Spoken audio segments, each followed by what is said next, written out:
Hello, welcome to Angels Lounge. This is that one program where we sit with visionary African angel investors who are creating the enabling environment and backing visionary founders.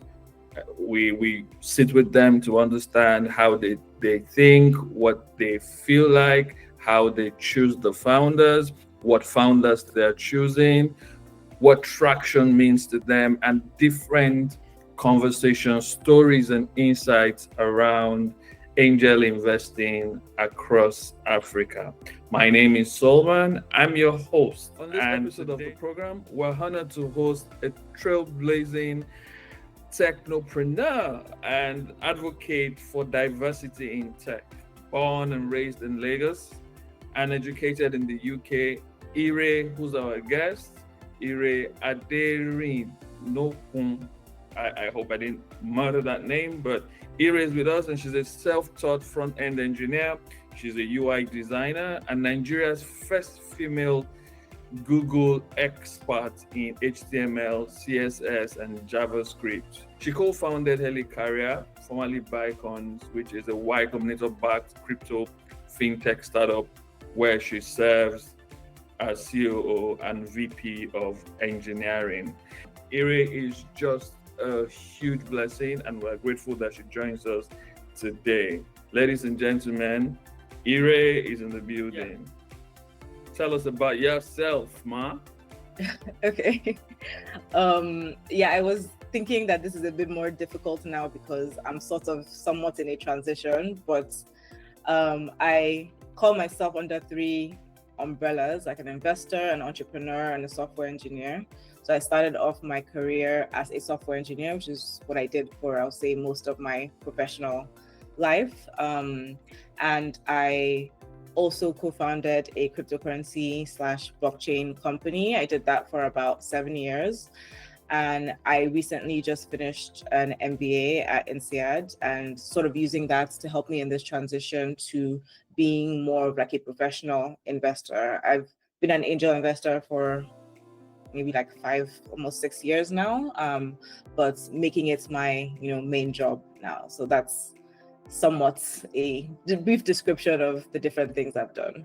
Good to have you join us. I'm particularly pleased that you said a yes to this.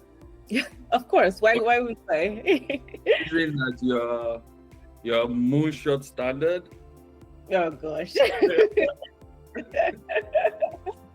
No, but yeah, you're great. Talk to me. Money, spending it, investing. When did all that really kick off? It's a bit of a difficult question to answer, I would say, because I think it really did start with my angel investing career like 5-6 years ago.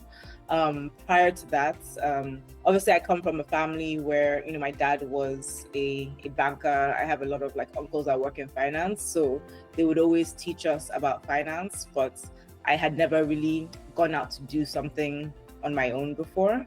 And it was only through angel investment that I started making those first taking those first financial risks. And it sort of just came from, I would say, maybe the typical route that happens for a lot of angel investors, right? Where somebody personally who's working on something, somebody that you trust, and they're working on something that you feel passionate about or you think has legs. So you put some money in and then you just get started and it grows from there. Awesome. So put some money in. What was the first amount of money you supported someone with? So this actually was Tix actually, which is started by one of my cousins.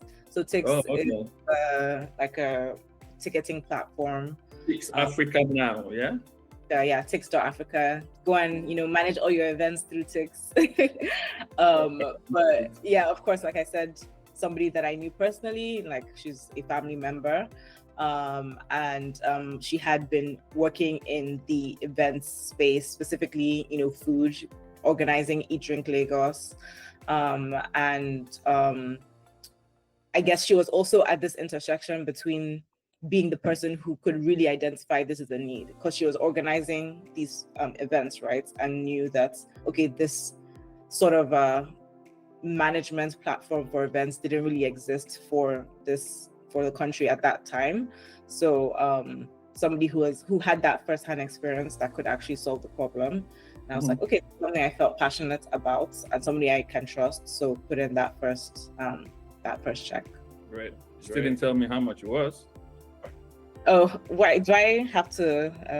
No, you can skip it if you want to, but it's fine. I'm a bit curious, yeah. As a woman, as a professional, as a Nigerian, how has this element influenced your approach to the kind of ventures you support, to the kind of founders that you back? Yeah, this is a good question actually, because especially as like a Nigerian woman who has gone out as an entrepreneur myself to try and raise funds from like people who are not Nigerian, not women as well. I can see how maybe in certain ways I was disadvantaged, because people might come in with their own like preconceived notions about, you know, what an African startup should look like, or whether women can be founders and that kind of thing. So I would say, or at least I would hope, it has made me more empathetic and maybe able to look a bit more past certain demographics that others may not like be that aware to look past. But I think, I mean, thinking about like, you know, as a woman, for example, we've all heard like statistics about how, you know, women don't necessarily sell themselves the same way that men do. So I think me having that understanding, maybe I'm able to relate to or assess a female founder knowing that, whereas like maybe a male investor might not, unless they've like actively really like thought about it, might not be aware like, okay, this person is underselling themselves or not selling themselves the way like a man would. So I would say like all of those, my experiences has definitely informed how I then look at founders.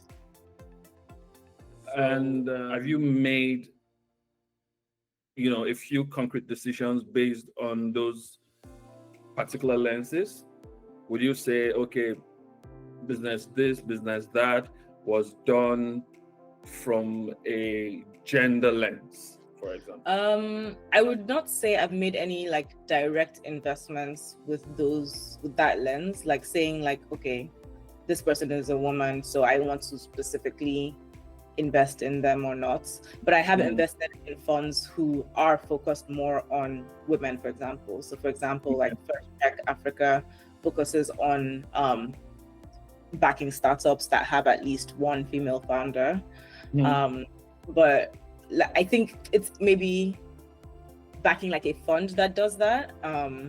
They're able to apply it on a like maybe larger scale. Whereas for me, I'm not necessarily taking that into account for whether or not I would invest. It's more like a way that I can maybe changes how I relate with the person, but it doesn't necessarily affect, okay, I will or I will not invest. Yeah. Great.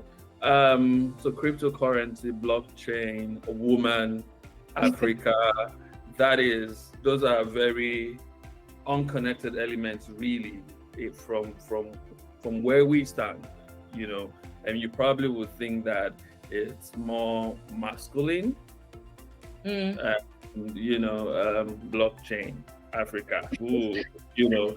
So talk to me about that. What was what informed your foray into that?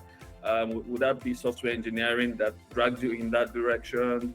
Or talk to us about that. Yeah, I think in my own career, I guess I've somewhat fallen into things that are maybe more male dominated, and not necessarily out of like, you know, intention or anything. Like I always tell people that I got into programming just by myself. It was not something that I knew that, oh, other people are really doing that much, or I didn't look at it as, oh, is this a career for me?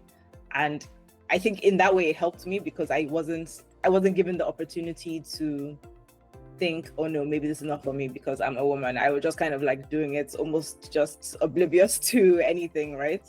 So I think maybe being in that field, especially quite early on, like back then, being one of like few women, at least around me, that were doing this kind of thing, maybe made me a bit more comfortable in those types of spaces. So didn't really factor into whether or not I would get into like crypto blockchain. It was just something that's like, the technology itself was just very interesting to me. So I was just like, oh, okay, this is something I'm passionate about. Let me go through it. But maybe it was a right or wrong decision, I don't know, but I didn't necessarily think that much about like, oh, I'm entering another male-dominated field. So does that tilt your thesis, your investing thesis, in that direction for a bit? How do you choose what you invest in? Does crypto form a large part of that decision? So you rightly earlier said that being a woman is not so much of a big deal for you, but yeah, you probably look at things a bit more intentionally when there's a gender bias, But so your thesis, what forms it, and then what is it? Yeah. As an angel now, not you going in your future career direction, but as an angel. Yeah, I've thought a lot about it, especially going through the MBA program. I think it made me really formalize or have to really crystallize what my own thesis is. So first, on like the technology, I don't really consider any specific technology something that I am like specifically trying to target. Like, I'm not trying to target crypto or blockchain or anything like that. I think it's like a tool at the end of the day, right? So I don't necessarily think I will, focus on, or even AI or something. Like, of course, a lot of companies will be doing AI related things, but I'm not necessarily, like, my thesis is not to back specific technologies. Okay.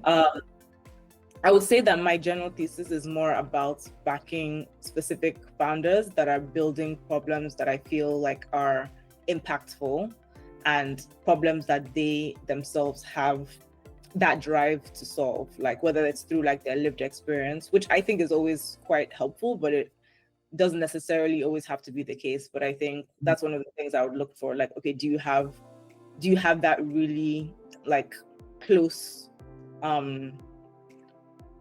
association with the problem? Like, have you also lived through it? Do you really understand it? And because I think those are the type of problems that will drive the person to be more passionate to actually stick it out and really try and solve it.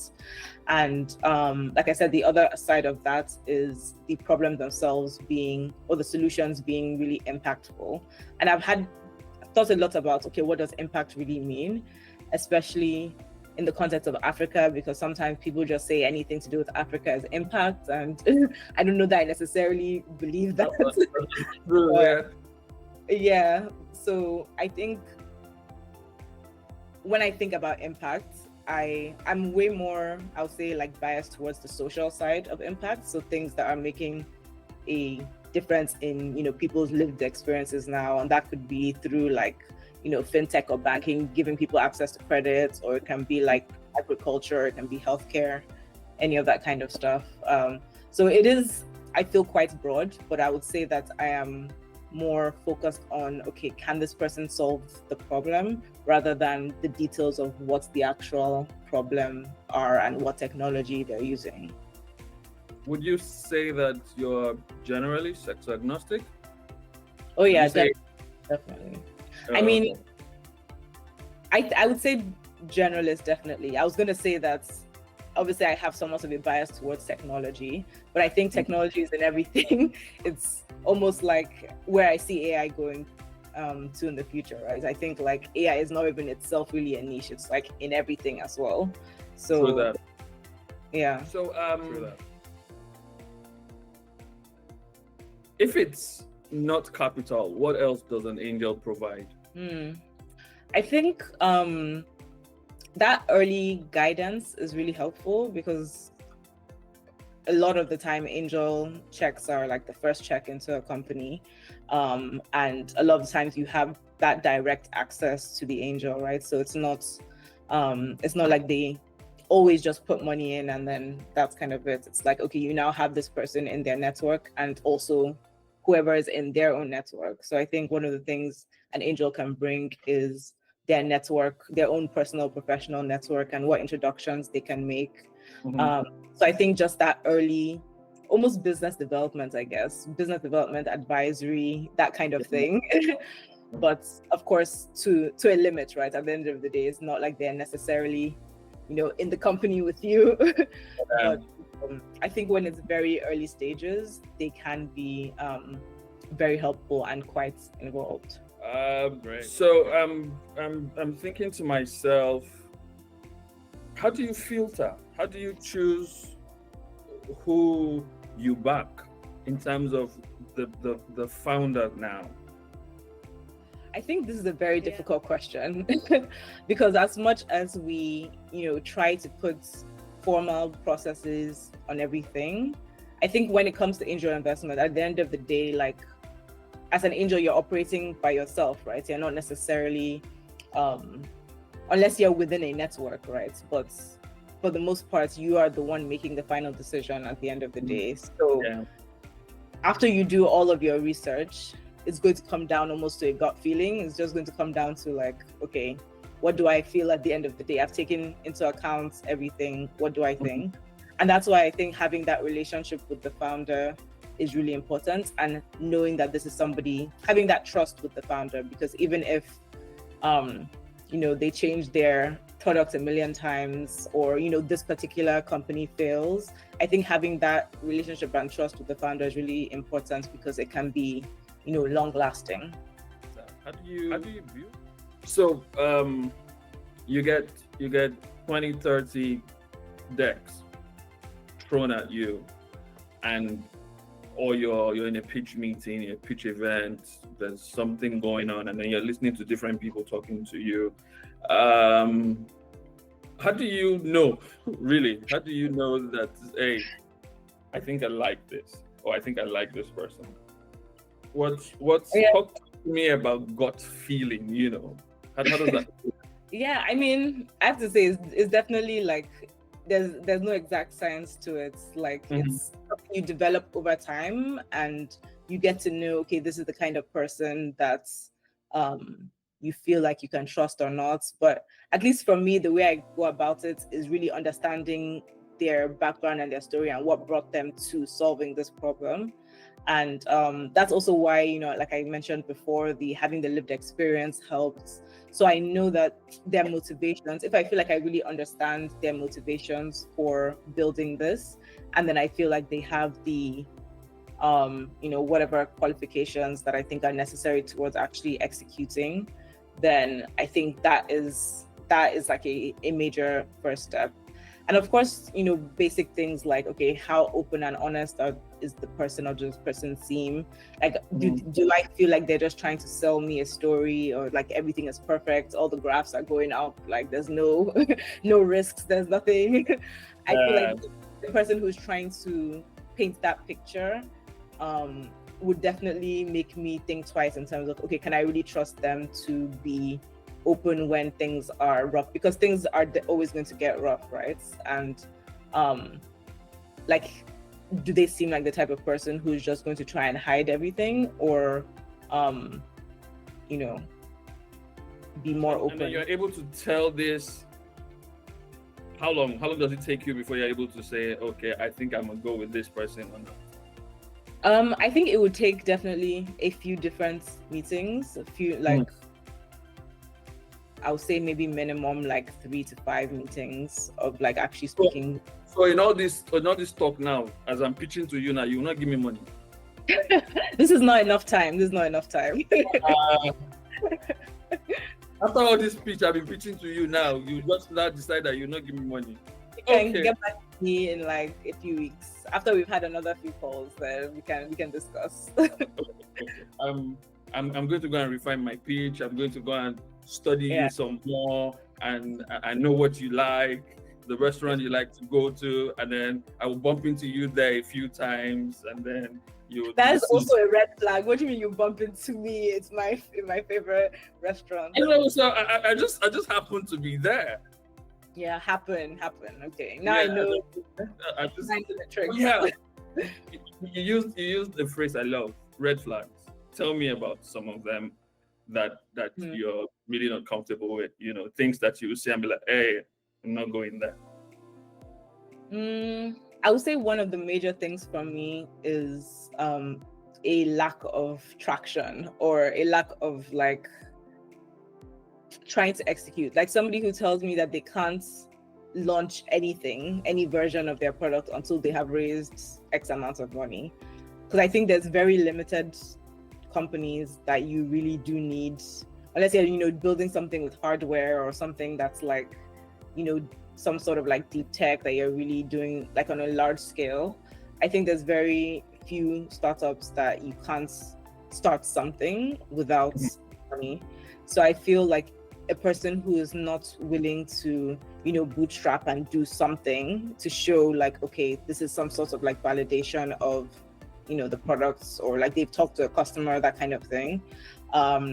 I think that's definitely a red flag, because you have to really have a strong bias to action as an entrepreneur, and you can't just always stay in the planning phase and like, okay, when I get this, I will then do that. Yeah. That's like the major things I would say for me. Okay, so how are you able to tell a person's character? Because I know character is a major issue, when backing founders. So how are you able to tell that this person is truthful, this person can be accountable, this person, what are the indicators really, that character indicators that you get that come up? Well, like I said, I think it's maybe questions that I ask that can point towards like, okay, what do you think are the risks in the company or the markets? Like what do you see are potential issues you might face? And I guess if I'm asking questions that should have a type of honest answer, where the person is not just trying to paint a picture of everything is perfect, how we have to answer those types of questions, I think says a lot.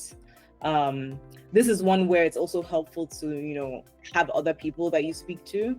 So if you're not just by yourself, if part of Lagos Angel Network, right? If somebody else speaks to the person, and then you just listen in. Yeah, exactly. And just like knowing, okay, it's seeing that they're able to represent themselves in the same way to other people, and it's not like, oh, they're telling you one story and telling somebody else another story, if you understand.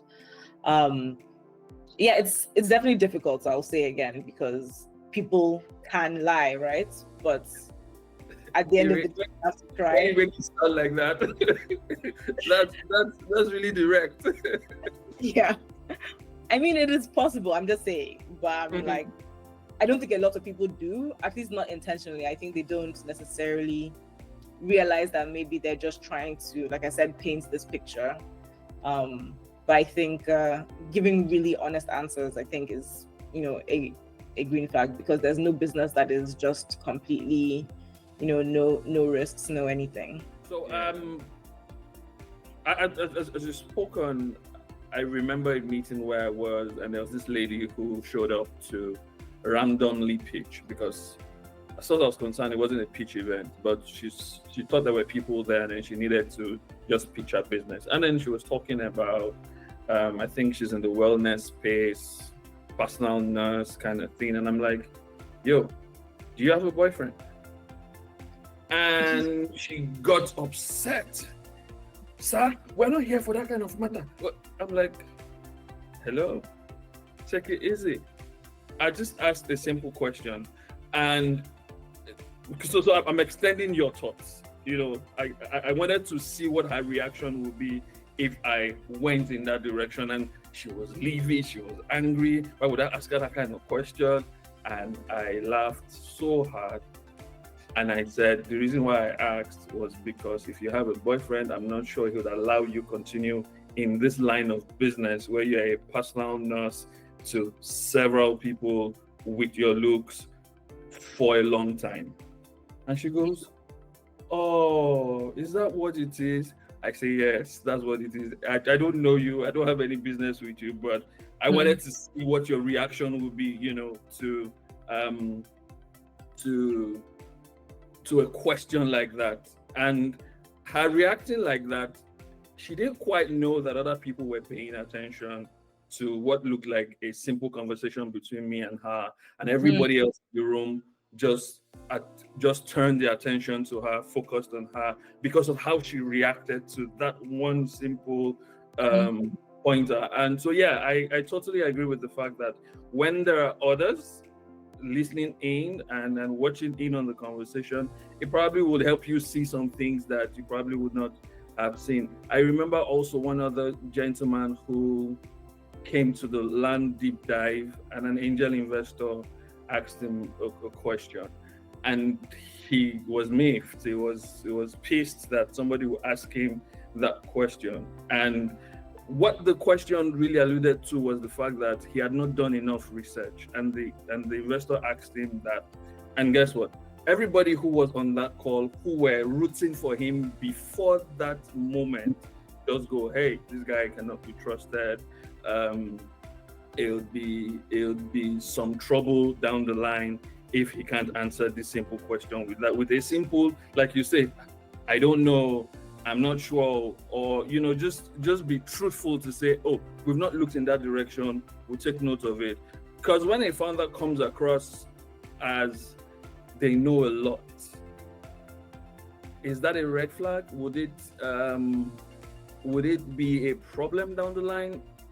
How do we deal with competence or too much of it in a founder? Yeah.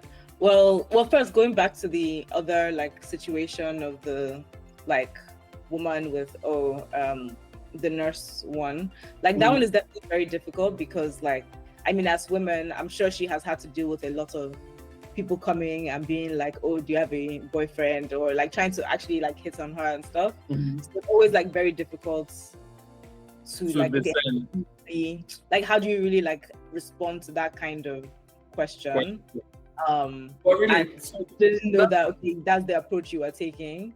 But again, that's great. Yeah. That's great that you bring that up, because as a woman, how would you have needed that lady to respond to that? What would be the approach? I think if I received that type of question, I would definitely be offended as well, because I would be like, okay, why are you asking me that? I guess I'm unlikely to respond in maybe the way she did, which is the yelling, or actually responding in a way that's okay, other people are now looking, right? But again, it's maybe also just my nature, because I will say I don't shout a lot, but Okay. maybe it's just also my nature. But I think at least on your end as well, knowing that okay, this woman might be getting this type of question, that she might actually take it in that way. It can also be couched in the, okay, this is the reason why I'm asking it, so that she doesn't get the wrong impression. But again, I think the reaction in the moment, her reaction in the moment was probably not, it was not helpful, right? Because it didn't get to the point of what you were trying to make, right? But I guess I'm kind of just calling out that the question wasn't appropriate on its own. Not that it wasn't appropriate, because I understand why you were trying to ask. It was just an easy business decision for me. I'm like, if you're doing it in the course of this business, somebody who's in your life as a significant other would have an influence on what happens to my money. Right. Yeah. So that was. I guess it's a conversation for another time, but there's also just so many other not issues, but there are layers to the conversation. Men generally wouldn't have been asked okay, what influence is their wife going to have on the business? But again, in society that in a case where, for example, are in a business together. Yeah. That's that big thing. These relationships affect, immediately there's an amorous relationship between founders, or the fact that an amorous relationship could impact the future of the You have to ask about it, right? Because it is potentially a significant thing. But yeah, maybe that's a conversation for part 2 of this. I totally agree. So as we tie this up, profit or purpose, which is it for you? Ooh, that's a very good one. Can I not have both? Why does it have to be one or the other? Indeed. Yeah. So okay, so it is profit and purpose for you. That is my goal. That is definitely my goal. I don't want either in isolation. I don't think I want profits without a purpose. It does not feel meaningful to me. And if I have purpose without profits, then the money will finish. So there has to be like a middle ground where you are making profits but also having a purpose or having some sort of impact. So is being a woman as an angel investor kind of a superpower? Quick answer. Yes. There's no context. My answer is yes. No explanation. Great. So what's the first thing you think about when you think traction? Amazing. Okay. What does amazing mean? Because I'm lost. Okay, I say amazing. Just going back to the question I answered where you said what's the red flag, and for me the red flag is having zero traction. So I'm thinking about it. Yeah, I'm thinking about it in the reverse.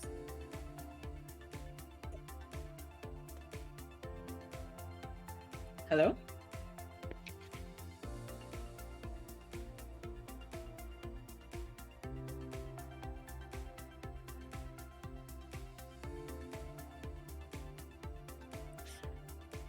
Right there. Can you hear me?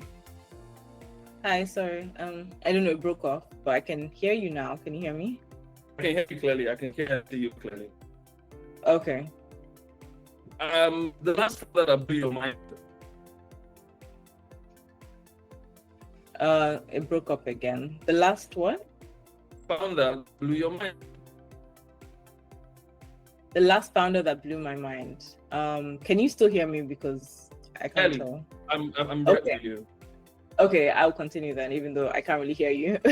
So the last founder that really blew my mind, I think I'm gonna have to go with Tamar Blue. She was one of like my in my cohorts at Y Combinator when we were both there in 2018, and she's just been on like the most remarkable journey. Like she went into YC herself and a co-founder, but shortly after they finished, like her co-founder left the company, so she's been a solo founder for like I don't know how many years now, like 3-4 years, and she's building a technology business as a not a tech person herself, and she's just had to go through so much, and the fact that she's still here and persevering is honestly like, it's really testament to what I said, that it's like she could build any business, right? It's not even necessarily about what she's building. It's about the type of person she is and the fact that she will build a successful business regardless of what it is. And I think like her drive is just unmatched. Awesome. One thing you wish angels knew some more of? I guess maybe more about, like business and finance. And because I think, angel investing, like I said, a lot of people get into it, maybe just, friends and family, that kind of thing. And it can only help to, develop more like finance skills, which I guess I'm also speaking for myself because I just did an MBA and I'm realizing how valuable it was for me. So I guess I wish more people would do similar things. Okay. Quick one. What's the size of your portfolio as of right now? Your angel portfolio. How many businesses are in that? About 15. Yeah, a big woman. Any exits yet? Not well, some like partial exits, but not anything mind blowing enough. It's not blown enough yet. It's not blown enough yet. Okay. So partial exits, 3x, 4x, 5x, anywhere in the area, because people need to know that angel investing is working. Sorry, it kind of broke up a bit. People need to know that I was asking the exit, the partial exits, 2x, 3x, 5x, anyone in the area? Yeah, I'll say some from like 3x. Yo, in what time frame? Like 4-ish years. Great. Okay, so one word or last words to founders. Last words to founders. Execute. Just keep building, keep persevering. All right. And what has worked for you at Lagos Angels so far? I really appreciated like the deal flow of like actually really quality startups.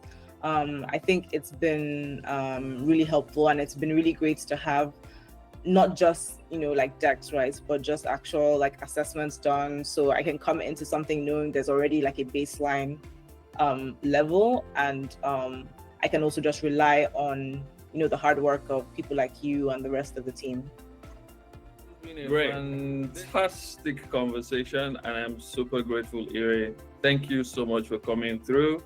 Any last words before we release you to your next meeting? I think we're well over behind time now. No, thank you so much for having me. It's been fun, and I look forward to maybe doing part 2 when I get like 100x on an investment. I'll come back and tell the story.